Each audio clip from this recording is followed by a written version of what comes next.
Om Shanti and greetings of peace.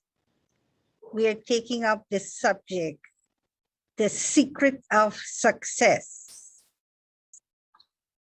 Everyone desires success.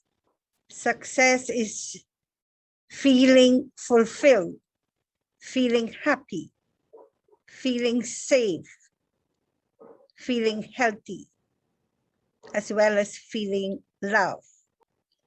Success is not the key to happiness. Rather, happiness is the key to success. If you're happy and if you love what you do, you will achieve success. There's a famous quote from Albert Einstein. He said, we should strive not to be a man of success, but rather someone of value. We've seen people being successful. They have a career, talents, they're rich and famous. They have everything money could buy or means to acquire physical happiness. Can we say that those people are necessarily successful? Are they happy? Are they having peace of mind?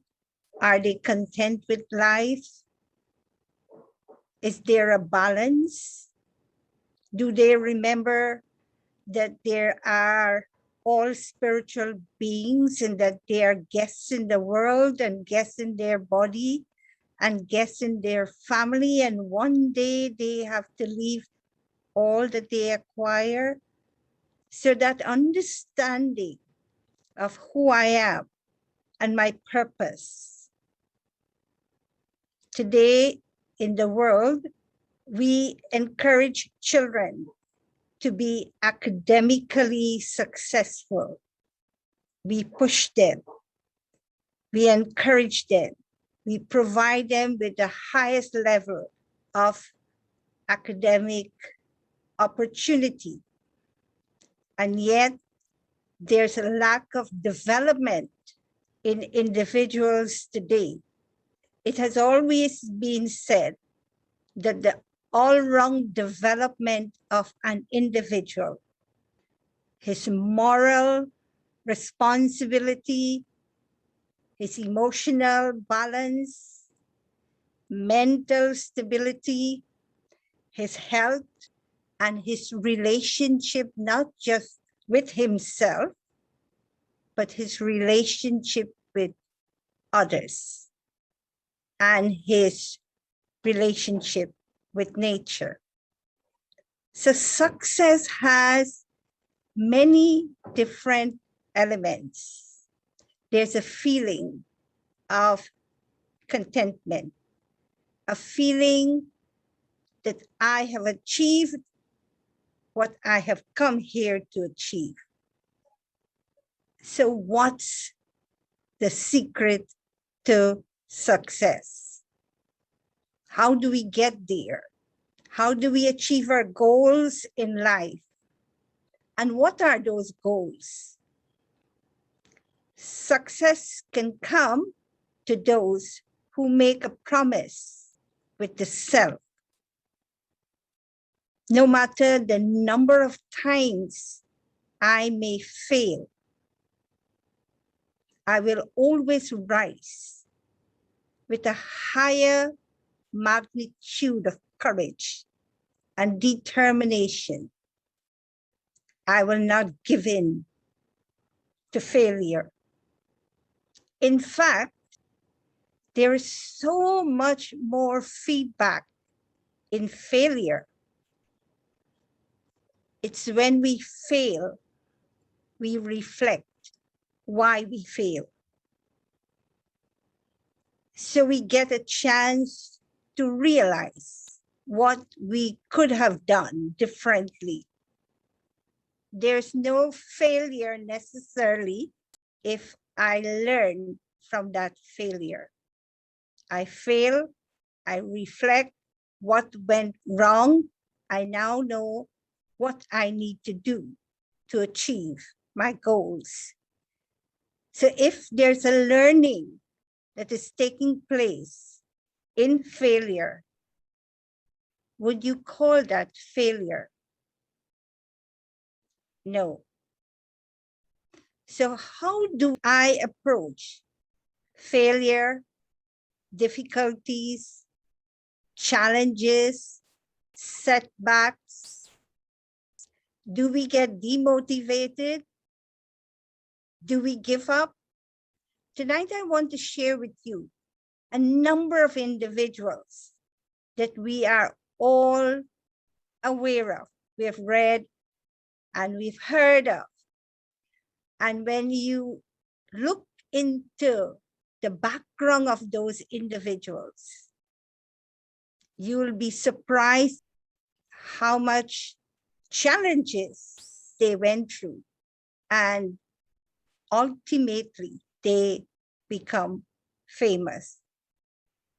I always love when I go to different places to know who are the heroes of that country. Every country has individuals who were willing to sacrifice for their country, and they did so. And they did that willingly. So they go through struggles. They go through all kinds of adversities, some for their country, some for their family, some for their religion, some for their culture and their nationality. They're ready to sacrifice for others' benefit. And they're the heroes that we remember. Their statues or images are placed in strategic position around the country. Their images are placed in museums because they were successful by sacrificing for the benefit, whether it's their country or whether for their own rights and freedom. So there are many levels of success. When we remember Thomas Edison, as a child at school, Edison's teacher, they were convinced that his brain was too slow and that teaching him was a waste of time. They wrote to his mother to take him out of school. And yet, Edison is one of the greatest achievers. He tried 1,000 times before he got it right. He was able to create the light bulb. And today, what's the benefit of the light bulb? So failure is a pillar of success. If we truly want to be successful, we will use failure to fuel ourselves to move forward. I know many of you have heard about Harry Potter, this famous author, writer, R.K. Rowling. When she tried to publish her work, 12 publishing house rejected her work. At that time, she was alone, had challenges in her marriage. She had no job, no money, but she never gave up trying. in such difficult situation, she forced herself to create a new life as a dynamic author. And her creativity led her to achieve the zenith of success. Her adversity she used as fuel for her determination. This is a classic tale of motivation and a positive mindset. Because to reach the top of the list of bestsellers in the history of literature is not a small feat. And even though she had nothing, no money, and no publication houses willing to support her, she didn't give up. So we have so many incredible success stories to talk about. And sometimes it's good to read these success stories because it fuels our enthusiasm. It gives us renewed zeal and enthusiasm. And it reminds us that success comes sometimes at a high price, but it's worth it. Michael Jordan, all of you must have heard his name, a wholesale and a household name. But do we know that he had failed thousands of shots in his attempt to achieve success? He had failed thousands of shots and lost hundreds of games. Yes, he was frustrated, but his dedication and his consistency finally paved him a path to success. So when you look at Oprah, she ran away from her home. As a child, she was in a very poor scenario, single mother who was a housekeeper, and she was abused at many levels. And she rise above all of them. So I am sure whether it's Michael Jordan or Edison or Oprah or many famous individuals, when they look back at their struggles, they reflect on it, they get a sense of pride, true pride, that they didn't give up or give in. They didn't allow challenges to create an inferiority complex, but they use challenges as stepping stones rather than setbacks. There are so many. How many of you have visited Disney World? I visited Disney World at the age of 40, only to discover that Disney World wasn't just for kids. There's so much learning there for anyone. And yet the father of Disney World, the man himself, he was fired from his job because they felt he lacked creativity. Can you imagine Walter Disney the one who created Donald Duck and Mickey Mouse and all these famous cartoon creatures, he was fired because he was told he was not creative enough. And yet he used failure to fuel his ultimate success.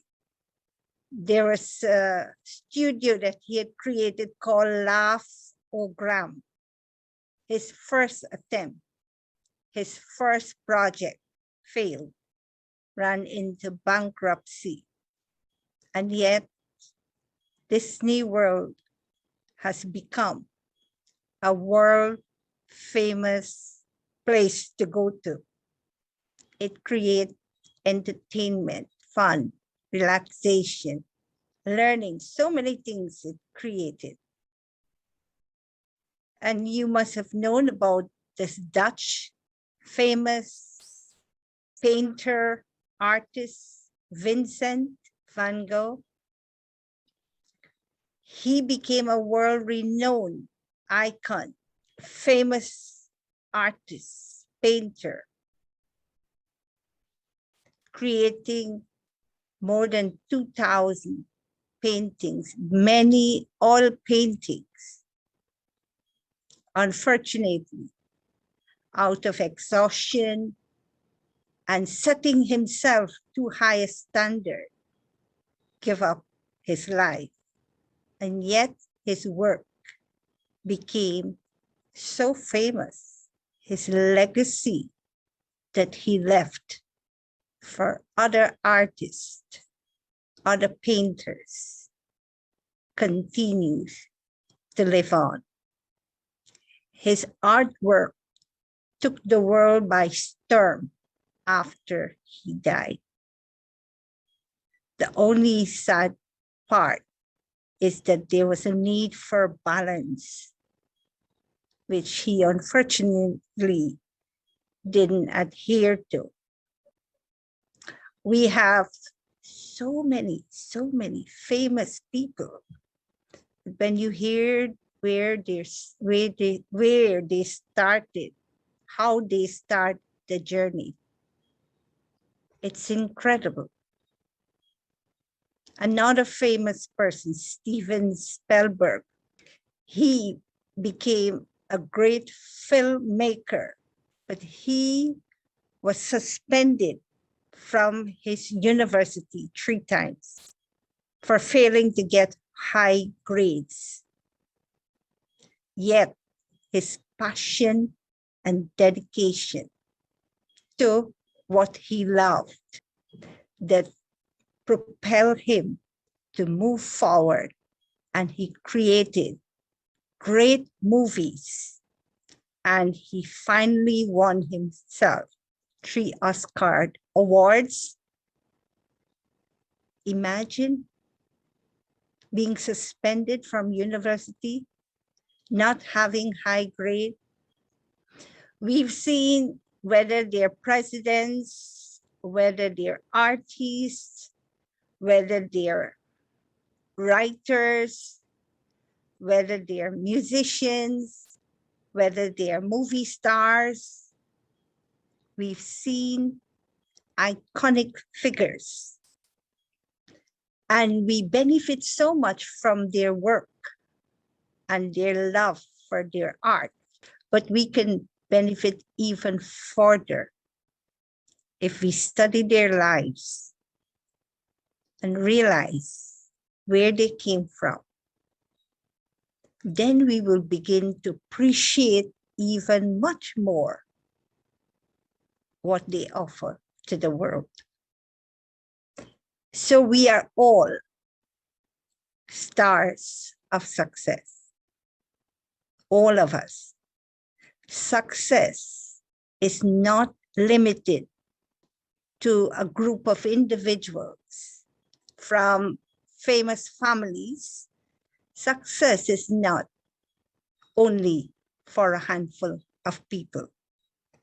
Bill Gates said, if you're born poor, it's not your mistake. But if you die poor, then it's your mistake.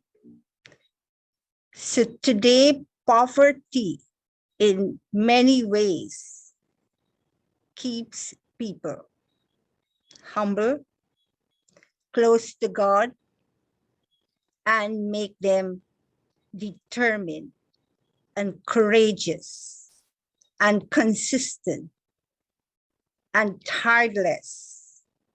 So in that poverty, there's so much gain if we see it like that. But we could also see poverty as a setback and stay there and blame the world that it is not my fault that I'm born poor. But we don't have to stay poor.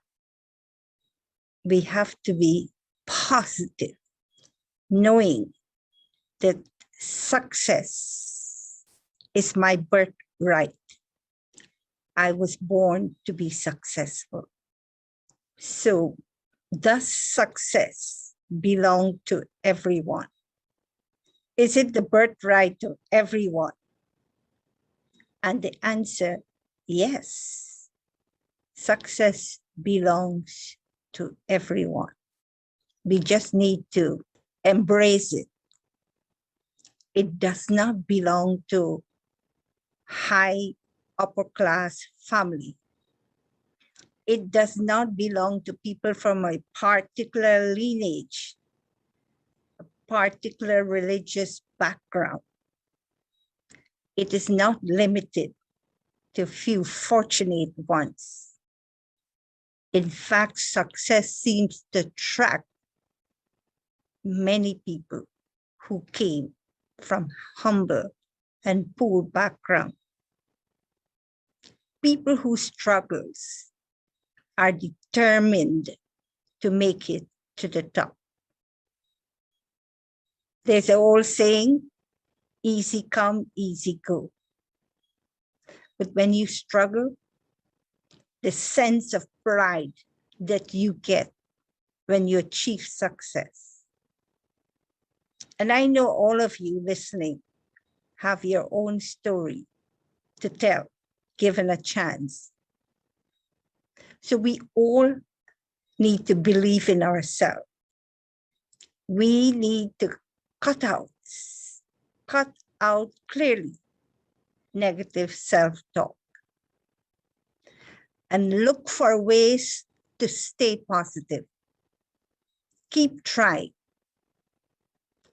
Try and try again, and you'll succeed at last. So keep trying, even when things seem impossible. Focus on ways that you can develop your skills. Set goals. Give yourself deadline.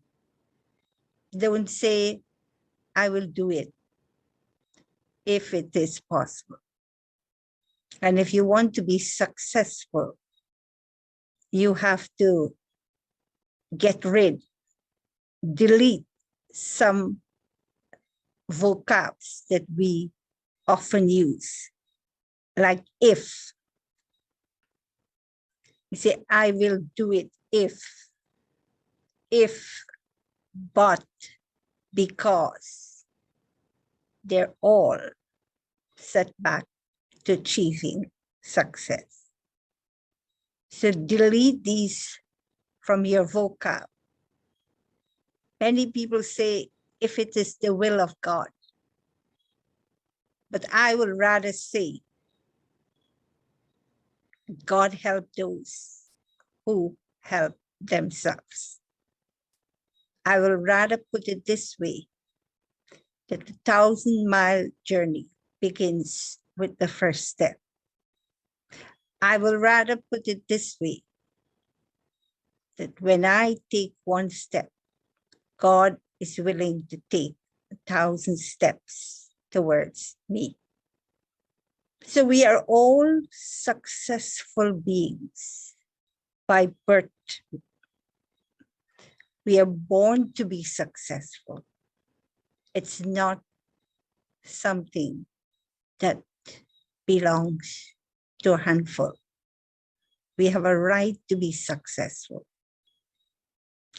So although some people are born with privileges, they're born with many facilities, many opportunity, but it doesn't mean that all the others who are not born with these opportunities, that they cannot achieve success. When we move forward, even though we are challenged, when we stay on course, when we are determined, the universe supports our initiative. I always say to people that the whole universe, and I mean the whole universe, the sun, the moon, the stars, all the planets, nature in all 5 forms, the whole universe is here to serve me. That's what I say to people. The whole universe exists only to serve me.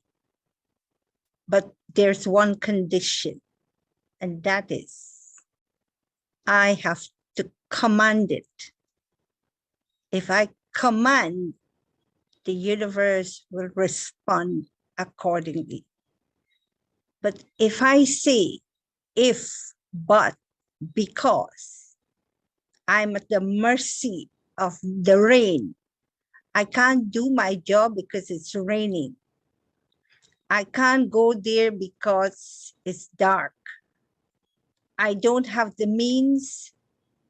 If you keep using excuses, the universe that is there to serve you become the master, and you become the victim, the slave of circumstances and situation.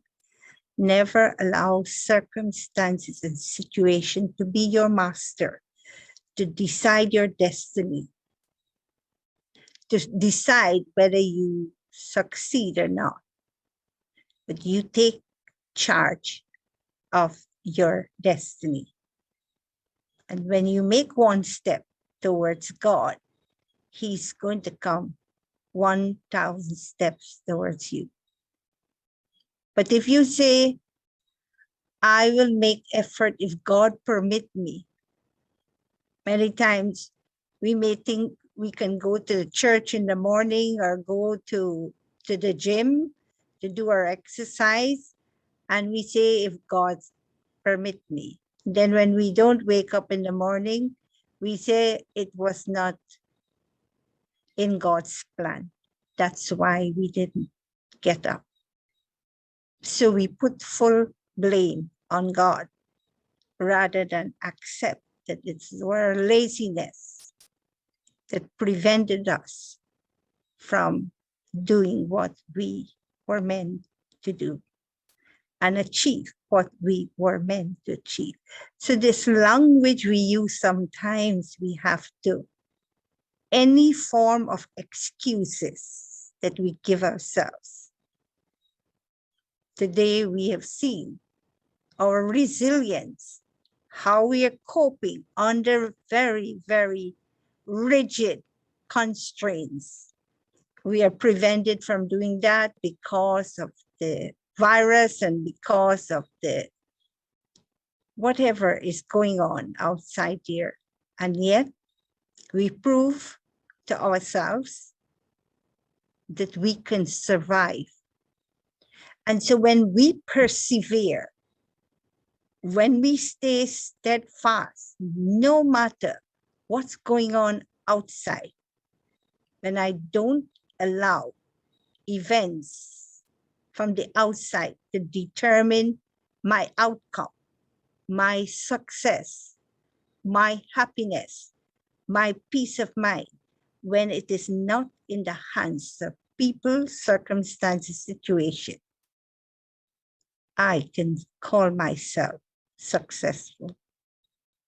But when I choose to allow circumstance, situation, facilities to be the reason for my endeavor. But we must not allow anything external as a deciding factor whether I will achieve my goals or not. I have my own story to tell. Coming to St. Martin, I didn't know anyone from St. Martin. I only knew one person by email, never met with her, never spoken to her, but I was sent to St. Martin to give it a try, to open a center. And I decided to contact this person, and she was excited, she was willing. But then, turn of event, when I planned to come, dates were fixed. She had to change her house, and the guest room was not anymore available because it was packed with boxes since she had to suddenly move. So I had no place to stay. I knew no one. And in fact, she was not going to be on the island when I arrived. She was going to return in the night. I was arriving in the afternoon. And it didn't stop me. I said, I'm not changing my ticket. I'm not canceling. I am still going. Imagine going someplace, you don't know where you're going. You have no money to go to rent a hotel. You have no contact. You have no means of organizing stuff, but you're going. But I still persist to go. And then she suddenly sent me a telephone number. And she said, you can contact this person if you need a press release when you're on the island. This is the day before I was leaving for St. Martin. I called that person up and I asked if he knows anywhere I could stay, which is reasonable. And he said, nothing is cheap here, but you can use my guest room. And whilst we continued to talk for a little while, he asked, where are you from? And I said, I'm from Guyana. And he said, I'm from Guyana also. Imagine going into somebody's apartment to stay and I don't know the person. But what's my purpose of going? There's no personal agenda. We're just going to see the possibility of opening a meditation center. So I had no personal gain from it. And I knew I was protected because I was going for the service of other people. And I was going on God's service. And for those two reasons, I knew I could close my eyes and know I will be safe. I have no reason to worry or fear or question whether it will be safe or not. I took the plunge, took me first to a supermarket, and he said, we don't know what you eat. Come, take whatever you want. Maybe you'll need to prepare some food. And don't worry, we will take care of the expense. And when we got to the apartment, it was interesting. It was 2-floor. And his wife occupied the lower floor, and there was a second floor with bedroom. It was as if it was all prepared. So there was a bathroom attached, a living room, and a bedroom. What more can I ask for? And interesting, he was a night editor. His wife was a journalist for one of the main newspaper here. So in the night, he goes to work.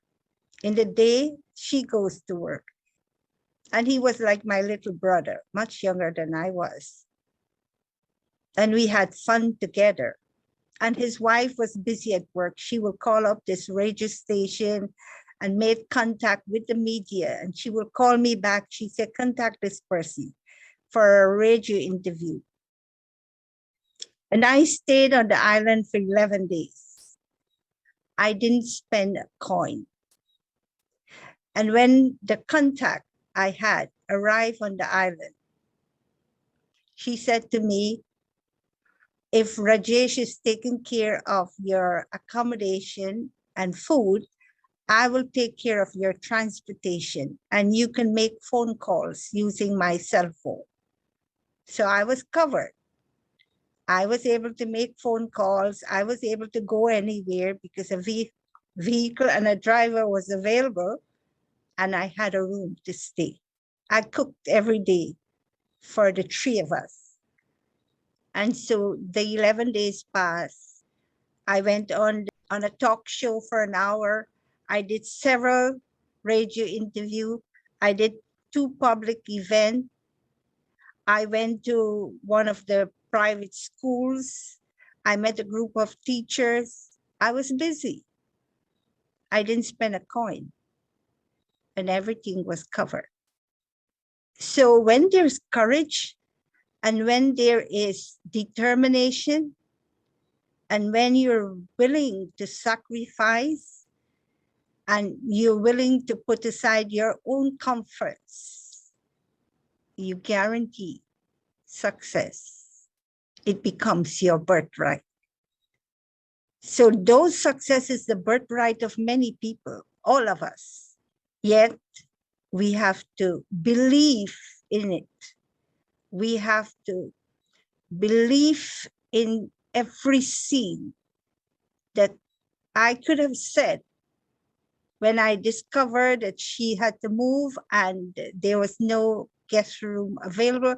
I could have made a decision there and then. What's the point going? I should cancel my ticket. I could have said, if I can't afford to stay in a hotel $100 per night, then there's no point going there. I did none of that. I allowed the universe and I allowed God, kind-hearted individual, giving them an opportunity to create their fortune. Just by my coming here, I allowed that couple to create their fortune.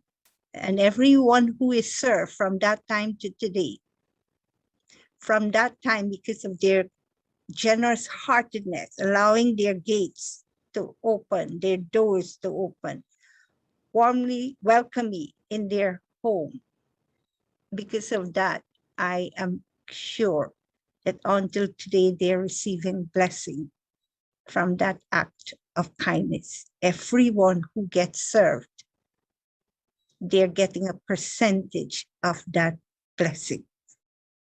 So when you think about sacrificing for someone else, when you do something tirelessly, when you don't calculate, I will give this much because I'm only getting this much. I will do this much if I get the return. When we do that, any conditional giving will not bring success. But unconditional giving will definitely bring success. That success does not belong to any caste, creed, religion, color. It is not limited to a handful. It is everyone's birthright. And that failure is a pillar of success. That when failure comes, learn from it. And if there's learning, you have moved forward. And when you move forward, you're closer to your destination. Remember, if Edison was the king of failure, having tried and failed for 1,000 times and then succeeded, if Rowling, the creator of Harry Potter, she became known as the queen of rejection. Edison was called the king of failures, and Rowling was called the queen of rejection. And both achieve success. And we can all do that. We can learn from them. When there's faith, as the saying goes, God don't give you more than you can take. In fact, I like to interpret it a different way. God sees each one's potential as the director of this drama called life, this world drama. There's a director, and that director is God. And he don't decide necessarily our potential, but he sees our potential. Each one's capacity is different. And as the director, he sees our potential and he puts us in a position where we can excel and achieve our highest potential. If one man, Mahatma Gandhi, can free millions of people without lifting his finger from a most powerful British Empire, if Nelson Mandela, locked away for 28 years in a small cell, could free South Africa and leave a legacy for the world to follow, never think that you are less. I remember in Nelson Mandela's quote, he said, "It is our brilliance that frightened us the most." Who are we not to shine? We can all be that star of success that sparkles, that shines, if we connect with God. If we keep that link with God, we will continue to shine, to radiate, and we can all be successful, not just for ourselves, but be like a lighthouse guiding all to the safe harbor. We can inspire others to achieve their goals too. If I can do it, then everyone else can do it. If others can do it, then why not me? Om Shanti.